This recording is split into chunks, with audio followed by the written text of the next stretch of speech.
always catch up by checking out the podcast of your favorite shows at your leisure. At KBLA Talk 1580, we've got your black. Got your black. Keep the leader in the leader. Oh my God. Follow the leader. Follow the leader. Follow the leader. Follow the leader. Follow the leader. Hey Zoe, I'm calling your show, 'cause I need to know. Show me which way to go before I throw my man out the door. Okay, hold on a second, Keisha. Just let me ask Ronald exactly what's going on, because it takes two to tango, and I need to hear his side of the story. So she's driving me insane, got stress heavy on my brain. She keeps playing silly games, man, I'm about to bring the pain. We seem to fuss and fight every day and every night.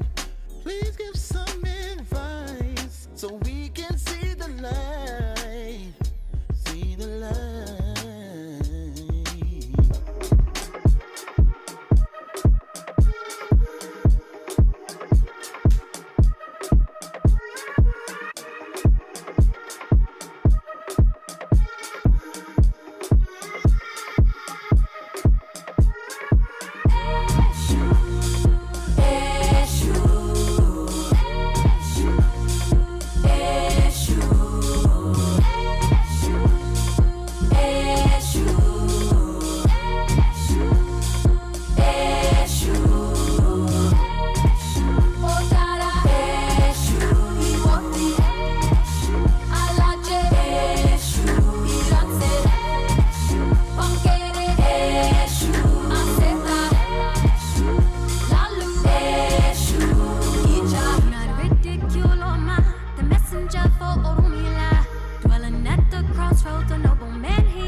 All right, we got a couple in right now from Jesse.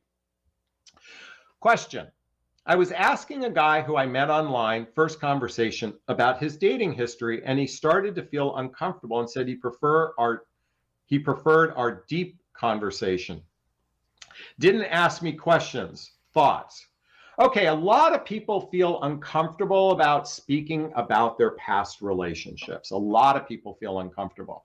Now, chances are there's a variety of different reasons why they feel uncomfortable. Maybe they have something to hide. Maybe they were it was an unhealthy relationship and they don't want to share about it. Maybe they don't want you to glean that they might have some problems in their life and they're trying to show up as the ambassador of their best selves. That's something Chris Rock says in his comedy show, the ambassador of their best selves. I think people who avoid talking about their past relationships, there's two things. I think people who avoid talking about their past relationships, or they talk negatively about their past relationships, in my book, is a no-no. Do not date these people, and let me explain why. Anyone who talks negative about their past relationship, what are they going to do when they end the relationship with you? They're going to talk negatively about you. Human beings who do not take ownership in their part to an ending of a relationship oftentimes aren't emotionally mature enough to be in a relationship. In addition, if someone is avoiding talking about their past relationships, they oftentimes don't have that level of trust within themselves to actually be in a healthy, happy relationship with someone else. When you have operated from a place of self-love, in my book, What the Heck is Self-Love Anyway, you can talk about your past freely, openly. Now, if there's something that's confidential about your past, it doesn't mean you have to reveal everything about your past relationships. However, and it's something that might have to be divulged during time, I think it's important to get a sense of someone's past relationship, because let's go back to my son Colin here, my oldest. He's only had one relationship in his life. When you get to midlife, you might have had 1 or 2 marriages. You might have had a couple boyfriend and girlfriends before you got married. You might have had a couple relationships after you got married. And a lot of that gives you clues as to their stability. Their stability. I can tell you, folks, as a man, it's one of the first questions I ask of women. And depending on how they answer, it can be a yes or it can be a no. And I will tell you, most women operate from the premise of throwing their past relationship under the bus. And that is a clear sign to me that this person hasn't really matured within themselves to actually look at their own part in the ending of their relationship. And if you're not familiar with my relationship iceberg, I talk about this frequently. The relationship iceberg, the tip of the iceberg is chemistry. That's attraction. Below the waterline, the bigger part of the iceberg, shared values, blendable lifestyles, and emotional maturity. Here's the problem, and that's where compatibility lies. Here's the problem, folks. Men and women alike are stunted emotionally. They're stunted emotionally. They have weak emotional skills at best. And in fact, most men and women, and ladies, you are guilty of this too, have poor communication skills. Just because you can vomit your feelings doesn't mean you're good at communication. This is why I continually recommend the book Nonviolent Communication by Marshall Rosenberg. This was designed to help humans be better communicators in their romantic. Man, he's on fire. Man, that's one of my favorite books. In my coaching sessions, I often tell people, get that book, right?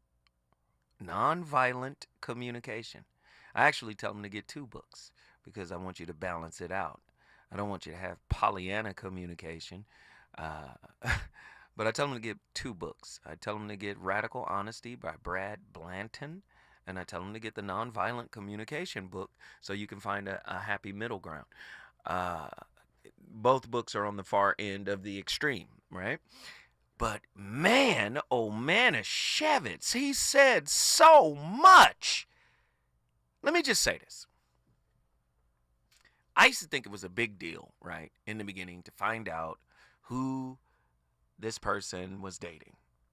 I used to tell me a little bit about your dating history and who you've been down with and what's been going on. And, now, like say in the last maybe 6 or 7 years, I realized,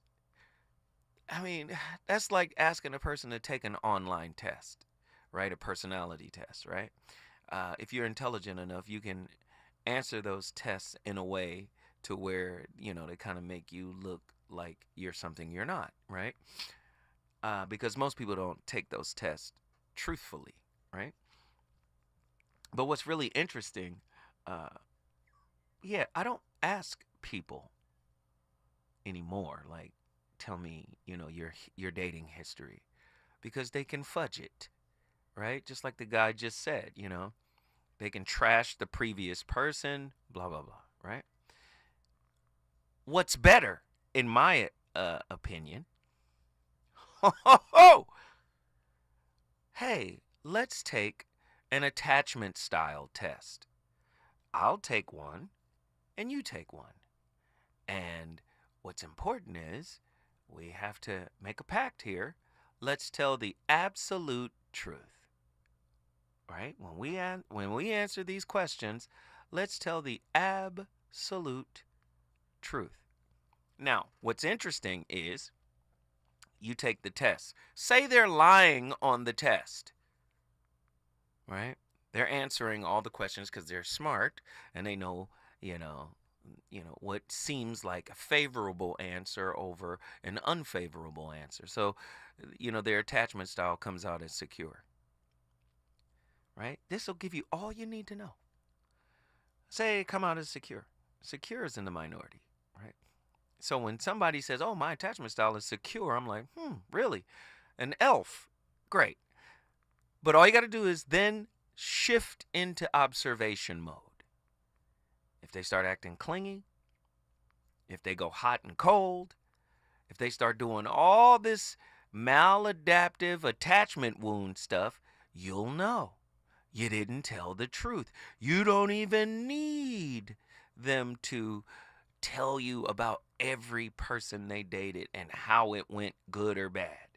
Just say, and this is a fun thing to do on a date. Just maybe date number 3. Hey, let's see what our attachment styles are. I heard this was very interesting, blah, blah, blah, right? Now, the only caveat here, we have to be honest. We have to be very honest with this test. And then we take the test. And even if they fake the test, even if they're faking, you're going to see. Because that's why I said, study relationships. Don't just rush to be in one. Study them, right? Study the spiritual aspects, the metaphysical aspects, as well as the clinical, the psychological. And with this, repository of information, right, this reservoir, right, you can be able to piece things together. A lot of people try to use their instincts. And let me just say, if you're unhealed, your instincts will be filtered through unhealed wounds. And so that's when fear takes over. That's when ego takes over, right? You're still not looking clearly, right? Very, very interesting topic tonight. The partially open book. Are you concealing your relationship rap sheet / history under the guise of maintaining your mask? 1-800-920-1580. Get to your phone lines. 1-800-920-1580. What are some reasons that we hold our partners to standards that we ourselves are not willing to meet? Are expectations of our partners built on standards we have yet to meet for ourselves? 1-800-920-1580. How do we utilize double jeopardy against our partners in the effort to maintain the upper hand? Have your offenses outrun the statutes of limitations? Can the statute of limitations be a remedy for conflict aversion? You know what? That happened so long ago. We ain't even got to talk about it no more. We ain't even got to speak on this no more. Have your past relational offenses outrun the statute of limitations? Can the statute of limitations be a remedy for conflict aversion? I ain't got to tell you about this. How do we determine the appropriate time to be open with our partners? What role does FIGO?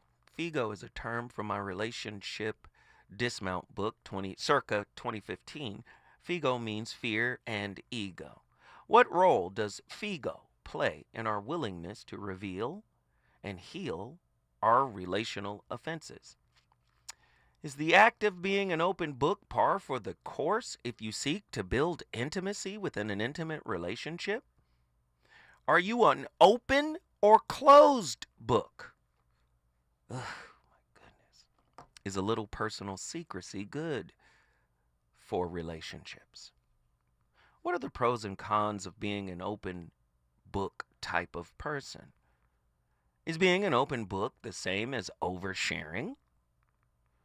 Oh my goodness, these questions. Is it healthy or unhealthy to be a potentially open book to a potential love interest? Oh, goodness. Are y'all ready for this type of stuff? I don't know. This is a very interesting topic. So when I come and I tell y'all, you see, a lot of people don't listen. Say, we live in a fear-based society, a fear and ego-based society. No one is 100% proud of themselves.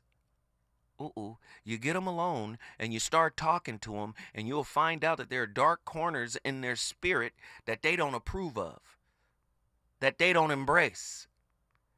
Do you understand? And I'm talking about part of their personality. So if you don't approve of your whole self, you're definitely going to keep that open book policy cracked. You might crack it a little bit. I'm going to crack the open book. I'm going to crack the book. I ain't going to open it all the way. Fear of judgment, fear of rejection, right? right? Fear of disapproval. So much, listen, I'm so sick of you 100% truth tellers. Most of y'all liars. You know a person is a liar when they say they never lie. When they say they tell the 100% truth. I would say 99.9999999% of people you meet, right, are really trying to maintain their mask. Really trying to project unbotheredness. It is the fakest performance ever. You can sniff it right out. Right? Human relationships, man, to the extent we reveal or conceal our past experiences can profoundly shape the quality of our connections. On this show tonight, we're going to try to explore the intricate dynamics of being a partially open book in intimate relationships. Of course, we're going to draw from renowned thinkers. Krishnamurti, Dr. David R. Hawkins, Robert Anton Wilson, Babette Rothschild, Thomas Campbell, Iyanla Van Zandt, Amit Goswami, Queen Afua, Eckhart Tolle, Ross Rosenberg, Wayne Dyer, Paramahansa Yogananda, John Bowlby, Mary Ainsworth, Sri Yukteswar, and more. We're going to draw from a lot of folks. Many of the people you think are the real deal are really just the mask of concealment. Oof. Why do we often hold our partners to standards that we ourselves are unwilling to meet?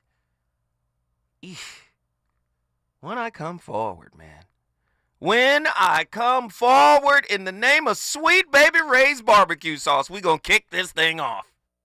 Reasons. The reasons that we're here, the reasons that we fear, our feelings won't disappear. You're listening to the voice of reason with Zoe Williams on KBLA Talk 1580.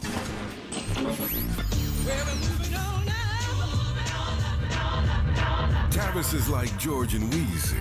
He's moving on up. Last year, Tavis was number 45 on the Talkers Magazine list of the 100 most important radio talk show hosts in America. Wait for it. Wait for it. The 2024 list was recently released, and Tavis has jumped to number 33 on the list of the nation's most important talkers, making him the highest-ranked African-American on the coveted roster.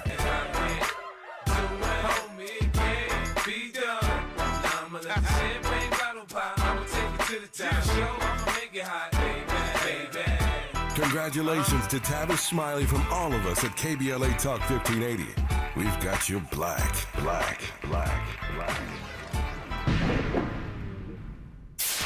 KBLA Talk 1580. We've got a lot to talk about.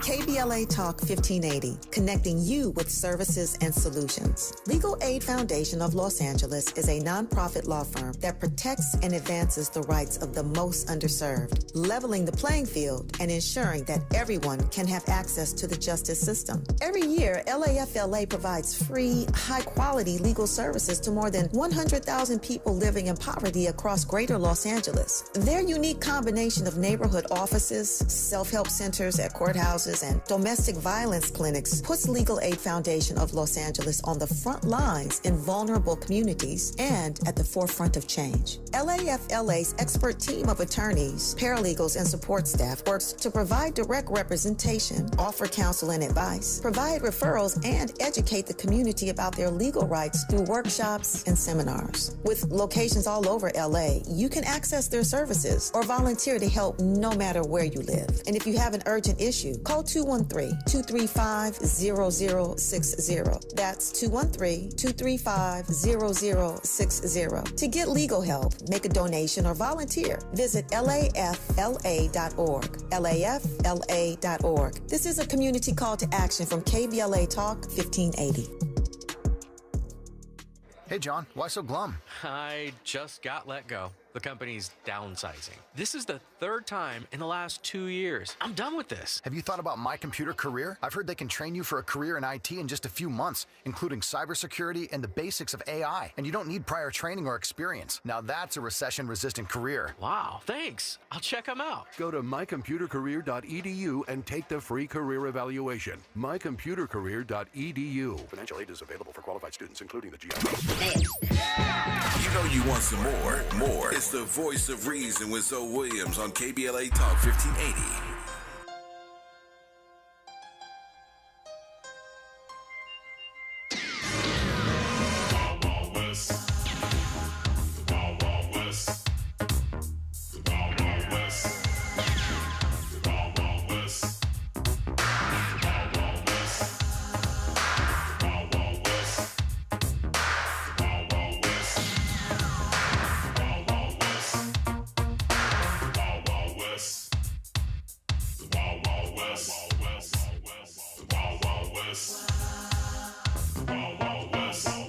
I used to live downtown, 129th Street, Convent. Everything's upbeat, parties, ball in the park, nothing but girls after dark. We chill, nobody gets ill in the place. We call the hill, but if you try 'em, that's when they will get wild. But they don't fight, they kill. That's the Wild Wild West. The Wild Wild West. The Wild Wild West. The Wild Wild West. I remember parties out in the park with the girlies, rubbing up in the dark. I was smooth till someone pulled the gun. Most of the time, we have to keep so many things private in order not to offend and hurt people. We can't reveal very much about who we really are. Keeping secrets is just the price we have to pay in order to be liked. Then imagine the day you meet a very special person and fall in love. What makes them special is that at last you no longer have to lie around them. You can admit to important truths. You'll be rewarded for sharing your deepest self. The weirder the secret, the better. Nothing seems too shocking or explicit.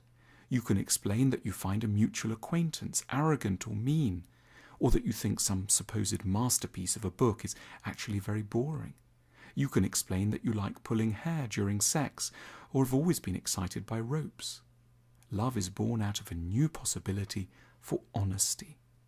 But this sharing of secrets sets up in our minds, and in our collective culture, a powerful and potentially very problematic ideal.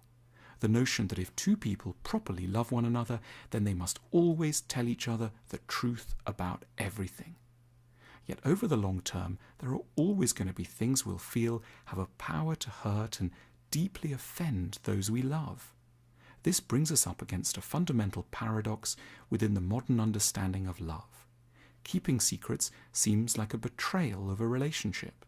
At the same time, the complete truth will, if shared, place a union in mortal danger.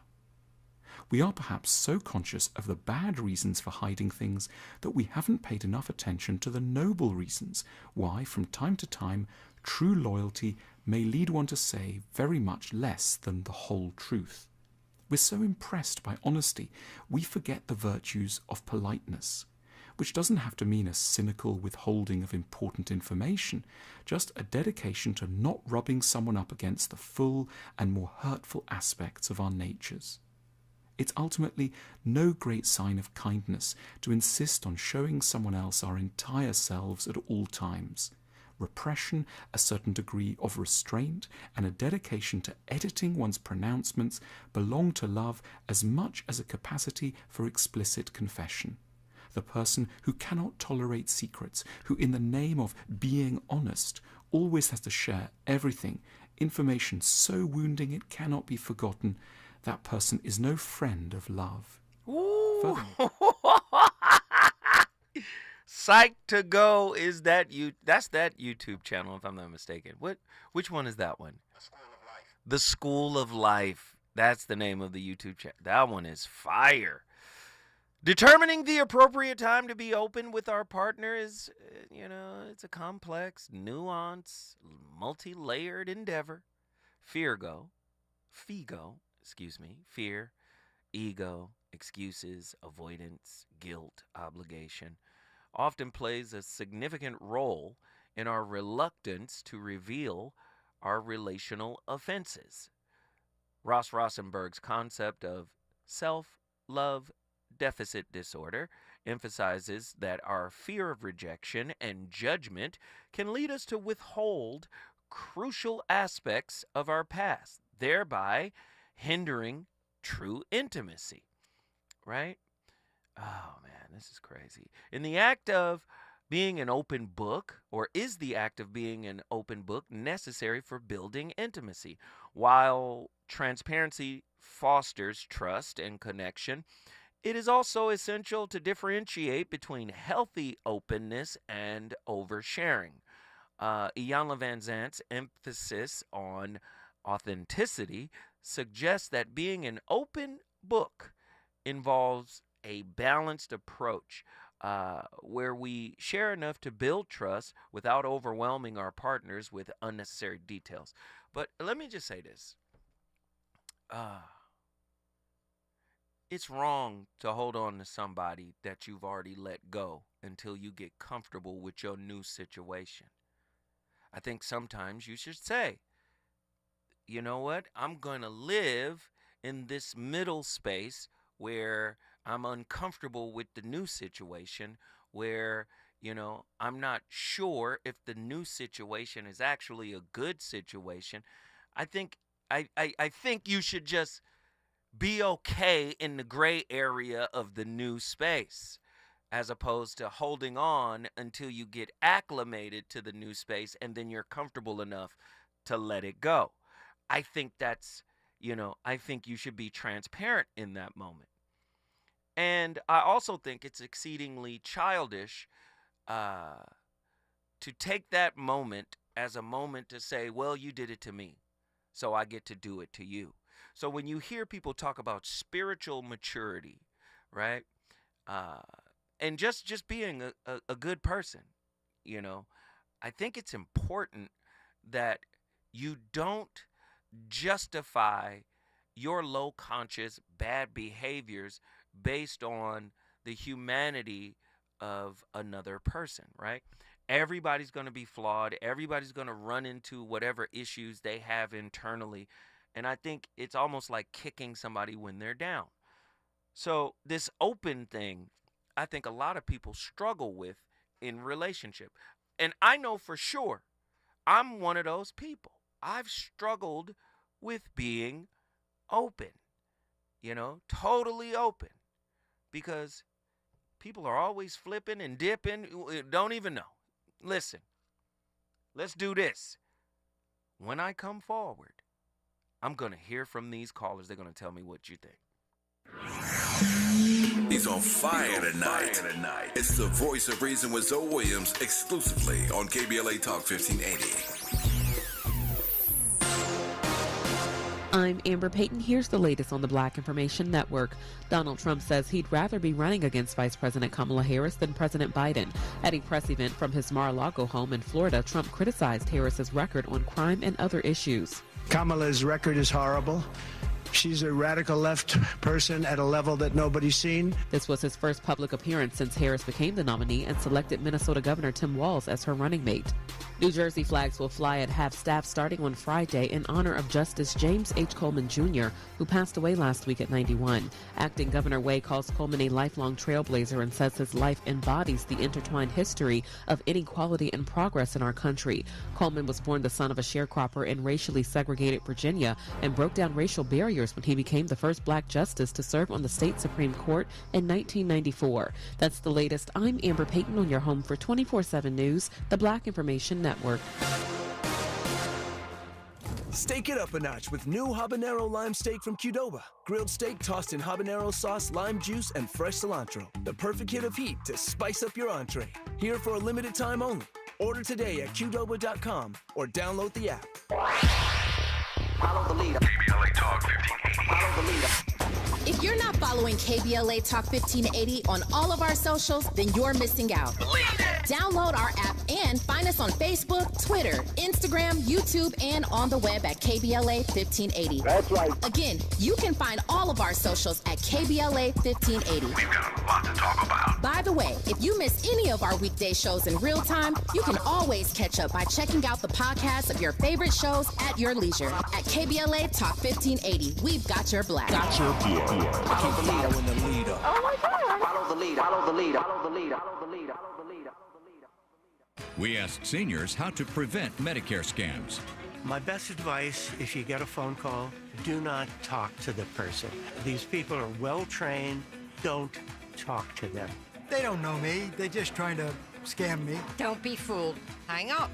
Just hang up. Never give out your Medicare number. They're going to get your number to put in a false claim. If I get a call from someone, I don't pick up the phone. And should I pick up the phone and they ask for information, then I hang up. How do you detect Medicare fraud? Just like I check my credit card statements, I check my Medicare statements monthly. Scammers can get a hold of your number, order medical devices through your account, and you're not even going to know about it if you don't look at your statement. Check your statement every month. If you get your statement and you see something that you know you did not have done, you report it. Call your senior Medicare Patrol. To report Medicare fraud, call the Senior Medicare Patrol at 855-613-7080. As a rideshare driver, I love keeping my car smelling fresh and clean. So when I'm driving, I only trust new Febreze car vent clips, now with 3 times greater scent control, because it's that little touch that sets me apart. I can turn the intensity down for subtle freshness, or I can turn it up for when I want lots of scent. So whether it's set to low, medium, or high, with new Febreze car, I know my car's going to smell amazing, which keeps my driver rating right where it belongs. Picking up Oscar! KBLA Talk 1580. We've got a lot to talk about. KBLA Talk 1580 believes in community empowerment through the arts. Tia Chucha Central Cultural is on a mission to transform community in the Northeast San Fernando Valley and beyond through ancestral knowledge, the arts, literacy, and creative engagement. The Northeast San Fernando Valley has a population of about 500,000, the size of the city of Oakland, yet it has no bookstores, art galleries, or full-fledged cultural spaces until Tia Chucha's opened its doors in 2001. Founded by renowned poet and activist Luis Rodriguez, Tia Chucha's Cultural Center provides a year-round free or low-cost arts and literacy bilingual intergenerational programming in mural painting, music, dance, writing, visual arts, healing art sessions, and healing talking circles. Activities also include Mexica, Aztec dance, indigenous cosmology, philosophy, and 2 weekly open mic nights, one in Spanish, the other in English. In addition, they host author readings, film screenings, and art exhibits. To express yourself, heal yourself, attend an event, or volunteer, please visit www.tiachucha.org. That's TIACHUCHA.org. This is a community call to action from KBLA Talk 1580. Helping to broaden your political and moral imagination with our 2024 Climate Justice Campaign. We're KBLA Talk 1580. KBLA Talk 1580 invites you to join us for a book party celebrating The Covenant with Black America 20 years later. Almost 2 decades ago, the Covenant book, compiled and edited by Tavis Smiley, climbed to #1 on the New York Times bestsellers list and stayed there for weeks. The first book by a Black-owned publisher to achieve such a feat. The urgency of the issues that matter most to Black fellow citizens has only intensified, especially in this critical election year. On Wednesday evening, August 14th, 6 to 9 p.m., come meet Tavis Smiley alongside Covenant contributors including Cornel West, Connie Rice, Mark Ridley Thomas, Elisa Orduna, Tyrone Howard, and Melina Abdullah as they sign copies of The Covenant with Black America 20 years later. You can purchase your books on site and get them autographed. That's Wednesday evening, August 14th, 6 to 9 p.m. in the city of Los Angeles. Admission is free, but you must register at KBLA1580.com. At KBLA Talk 1580, We've got your black.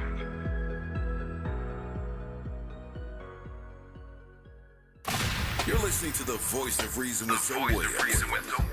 Only on KBLA Talk 1580.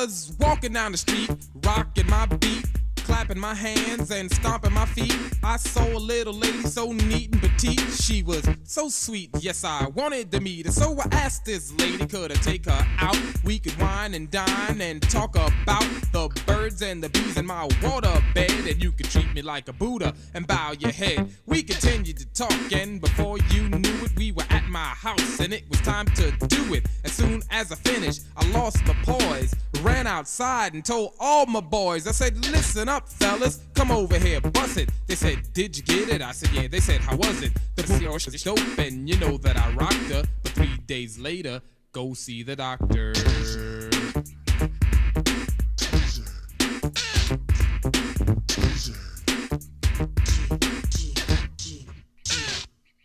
I rocked her to the left, rocked her to the right. She felt so good, hugged me so tight. I said, good night.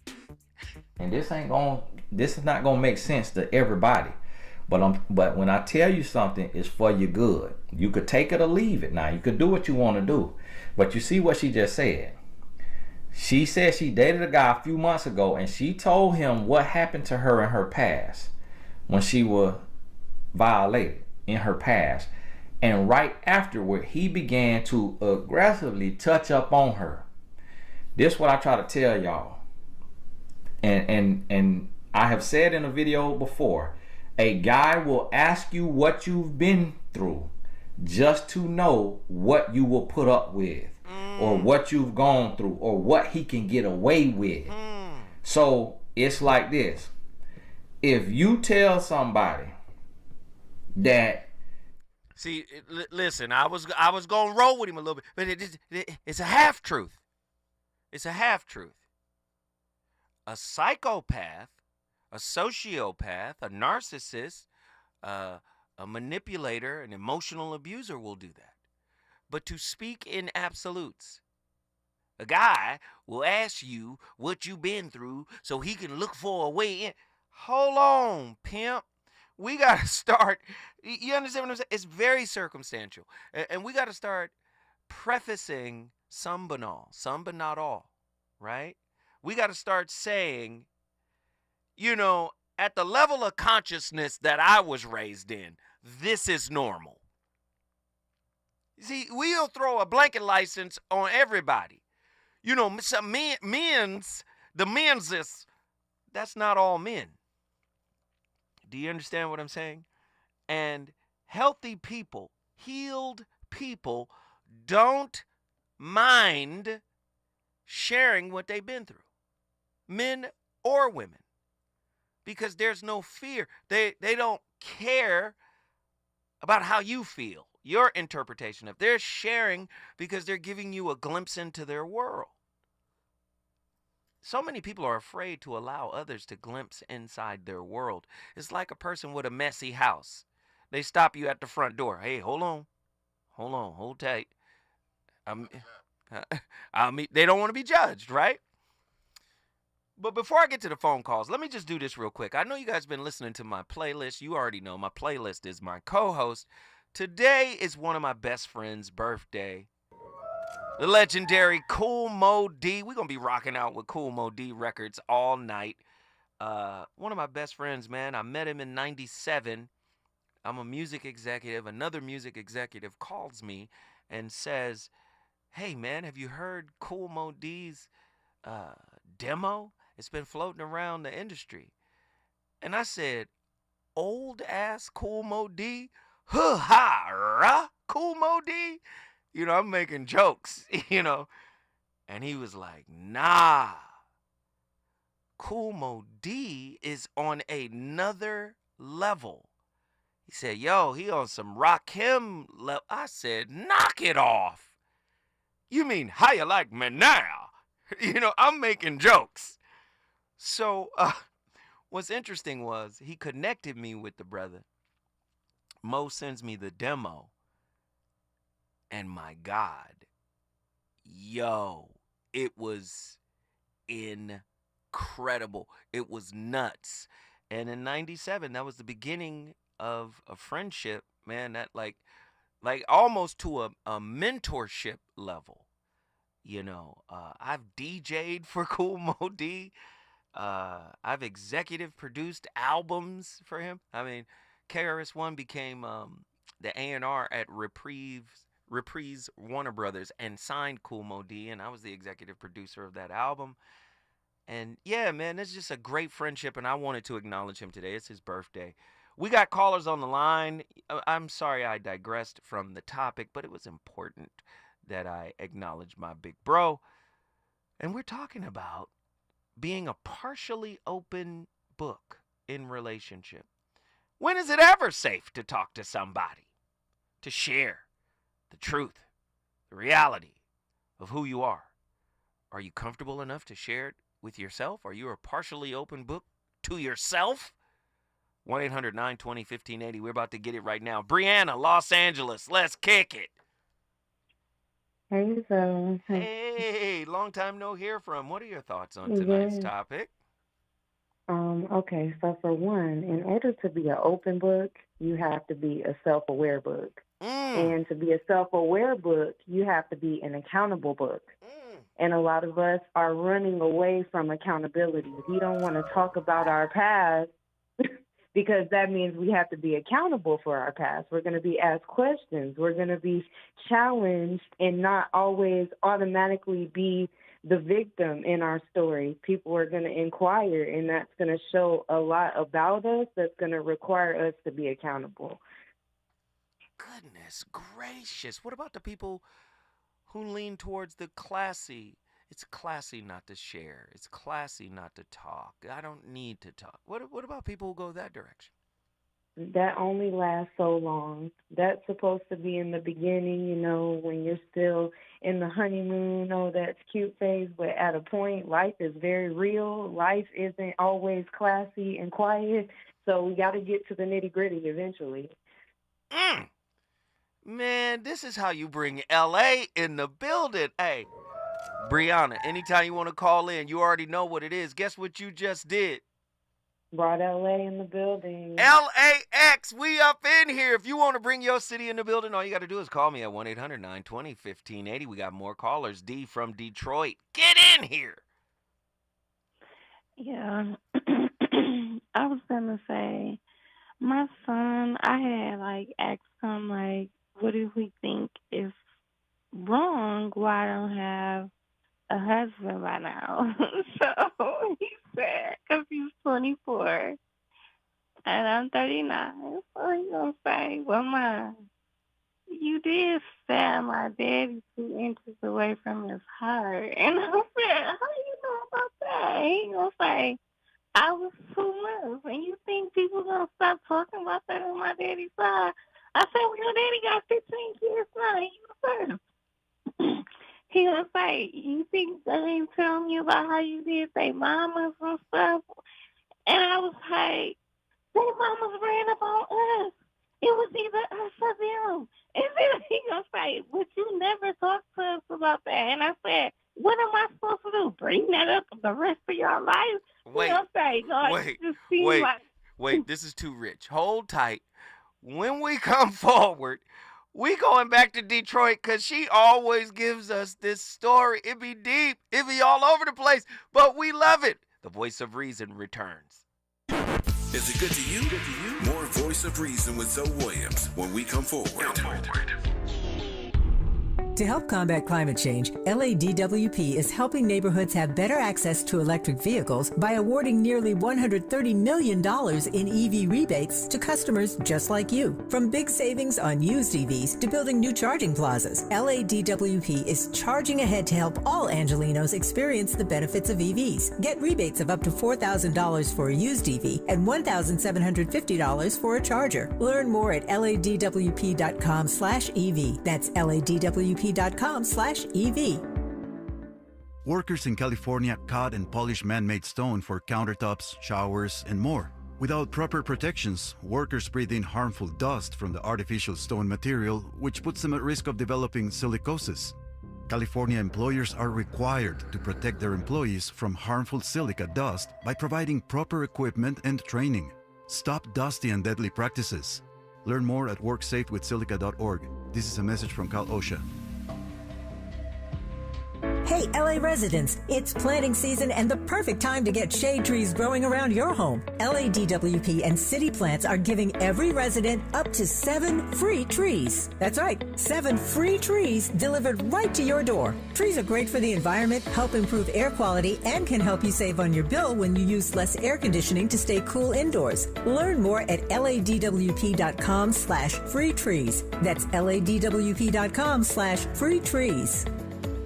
Oh, man. Looks like Bobby needs a ride to the airport again. Grab the keys. Who's taking Auntie and her friends to the swap meet? Grab the keys. How about we drop these boxes off at Miss Johnson? Grab the keys. Whether you're giving rides or hauling gear, you're all about getting things done. So do it all in a Chevy SUV. From the versatile Equinox and sporty Blazer to the roomy Traverse, our lineup of SUVs will carry you through every adventure. All you have to do is... grab the keys? That's how we do. Head to your local Chevy dealer, where well-qualified buyers get 1.9% financing on all 2024 Malibu, Colorado, Blazer, Equinox, Trailblazer, and Traverse Limited models. Chevrolet. Together, let's drive. 1.9% APR for 36 months. Monthly payment is $28.60 for every $1,000 you finance. Example down payment 15.8%. Must finance with GM Financial. Some customers may not qualify. Not available with lease and some other offers. Take new retail delivery by 7/1/24. Substance use disorder and addiction is so isolating. And so, as a Black woman in recovery, hope must be loud. It grows louder when you ask for help and you're vulnerable. It is the thread that lets you know that no matter what happens, you will be okay. When we learn the power of hope, recovery is possible. Find out how at startwithhope.com. Brought to you by the National Council for Mental Wellbeing, Shatterproof, and the Ad Council.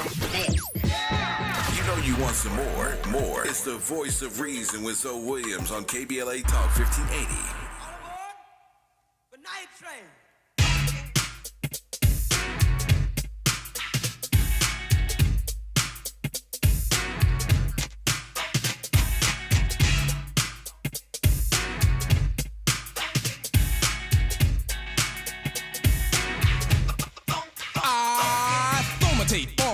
Then I'll watch you 3 seconds later.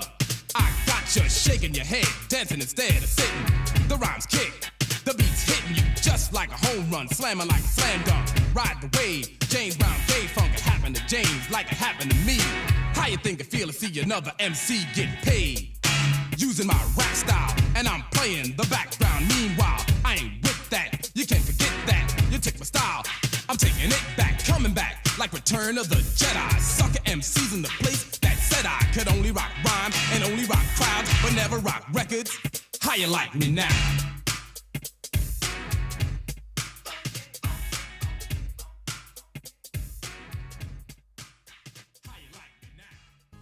Welcome back. My name is Danielle Thornton-Gianni. I'm an anxiety and OCD recovery coach, helping people recover from OCD, anxiety, and insecure attachment, just like I have, so you can live a happy life and have healthy, happy relationships. Today we're going to talk about retroactive jealousy. And this is just another term describing a form of relationship OCD where someone gets a lot of jealousy about their partner who may have had other relationships, other sexual encounters, or other experiences with people. As you've learned from my channel, fear can attach to anything and in any way. And this happens when we have a lot of fears, anxieties, and insecurities. We can start to really worry about who our partners have been with, what their experiences were like. Essentially, when this happens, you have a hard time not focusing on your partner's past, who they've been with, what they didn't do. A lot of people with this will really hyper focus on trying to eliminate their partner's past, eliminate the things that they did, their sheets, their bed, the clothes that they wore. They often won't want to go to the same restaurant or the same places that they've been with this other person. A lot of different ways that this shows up. But essentially, this is extremely unhealthy, and it is a form of either anxiety or OCD, depending on the person. And the inability to stop thinking about and worrying about and obsessing about your partner's past is a likely sign that you may be experiencing OCD. The reason why this is so important to understand is because there's a very important treatment plan that needs to happen for somebody with OCD. There are very specific things that need to happen to eliminate these obsessions and then the compulsions that follow, so that you no longer have to worry or struggle with this jealousy of your partner and their past, and sometimes even of the future or present moment as well. You might find yourself always asking your partner about what they did, what that other person was like, what the relationship was like. You might find yourself wanting to avoid any place or situation or item that that other person has been in touch with or been around or had a part of.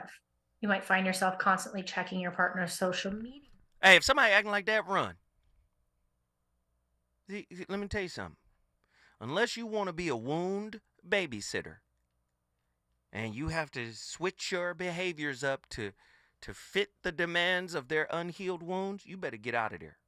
They might be pretty, they might be handsome, they might have a little piece of change, whatever it is. Get out. Get gone. I'm telling you, it's important to leave once those kind of things show up. Behaviors, characteristics. I can't do this without Krishnamurti. I got to mention him. He says, the demand to be safe in a relationship inevitably breeds sorrow and fear. Listen, fear is always in relation to something. It does not exist by itself. Therefore, are y'all listening? Let me go back. The demand to be safe, because insecure means I'm not safe internally. The demand to be safe in a relationship inevitably breeds sorrow and fear. Number one. Number two, fear is always in relation to something. It does not exist by itself. There is fear of what happened yesterday in relation to the possibility of its repetition tomorrow. There is always a fixed point from which relationship takes place. A lot of people don't understand, man. You hide things because you're scared, right? What, scared of what? If you're scared of rejection, you must have been rejected. If you have been rejected, that is the mirror, the inverse mirror reflection of you not accepting self totally. So when you don't accept yourself totally, you attract rejection. I know y'all don't want to hear it put that way, but that's what it is. It's inevitable that you will be rejected if you haven't learned to accept, do you understand? The full you. If you, like the sister, I think it was Brianna said earlier, you can't tell the truth if you haven't accepted the truth. And accepting the truth is not the same as reading a book and saying that's true. Accepting the truth of you in every aspect of it. The part of you that's a manipulator, the part of you that's a liar, the part of you that is a gaslighter, the part of, and everybody tries to act like all of these things happen to you. Like you don't manipulate, you don't gaslight, you don't obfuscate. Come on. Come on. One is never afraid of the unknown. One is afraid of the known coming to an end. Krishnamurti. Why is that significant, Zoe? Because most people's known is somewhat toxic, is somewhat dysfunctional. And guess what that means? That's your normal? Dysfunction? Toxicity? Yeah. And you'd rather have that than nothing. And you trade people for it too. Somebody try to pull you out your known, whether it's dysfunctional or toxic, you'd rather stay there because that's what you know. Right? And you know people might not agree with it, so you say, you know what, that's a great that's a great reason to not be transparent. I've been there. I've done it. I've done it. Gosh, what if toxicity is your comfort zone? 1-800-920-1580. Heavy stuff. D from Detroit. Get in here and finish your final thought, hon. Yeah, I left all that before I was even 18 years old. And I told him, I said, I reserve those type of stories. He said, no, what it is that they knew that they had to worry about you then, and now you got two grown boys they got to worry about. So I just said, dang, what am I supposed to do? Tell the truth or leave it in the past? So did you tell the truth or did you leave it in the past? Nobody asks me, and I guess it's because they just want to try me. Like either I'm gonna tell them that I didn't, try to kill my baby daddy, but I was only 16, and his mom and them was cops, so they got me off. You know what I'm saying? And you can laugh about it, right? This is way over the top. Lord have mercy. He laughed about it the next day after he got out the hospital because he was at a girl house, and he was like, it was better me than her. He was like, because you probably wouldn't have stopped on her. I was like, yeah, you're right. You saved her life. Well, guess what? I always say it. It's a non-judgmental space. We appreciate your transparency because you done mastered telling the truth. Now, you brought Detroit in the building. If you want to bring your city in the building, I don't even know if that's something to laugh at. That was heavy. Did she say she tried to kill her baby daddy at 16? Yo, that was deep. I'm sorry. Maybe this topic is triggering. But I just want people to understand, like, in a relationship, right? First, understand what it's for. Right? And I tell people, relationships reflect unfinished work, or it reflects finished work, or work under, we're all works in progress, right? So it reflects your level of completion. If you haven't done any work, everything that is going to come back to you is going to be an opportunity for you to self-reflect. Why is this type of person attracted to me, right? Now, if you don't take on that responsibility, what ultimately happens is you try to create a fantasy, you attract the reality, and then there's conflict. At some point, you got to tell the truth to yourself.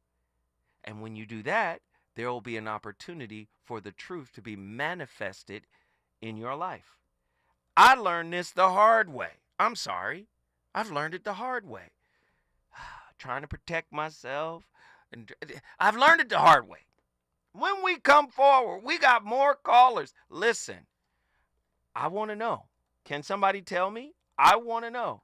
Are you an open book or are you a partially open book? 1-800-920-1580.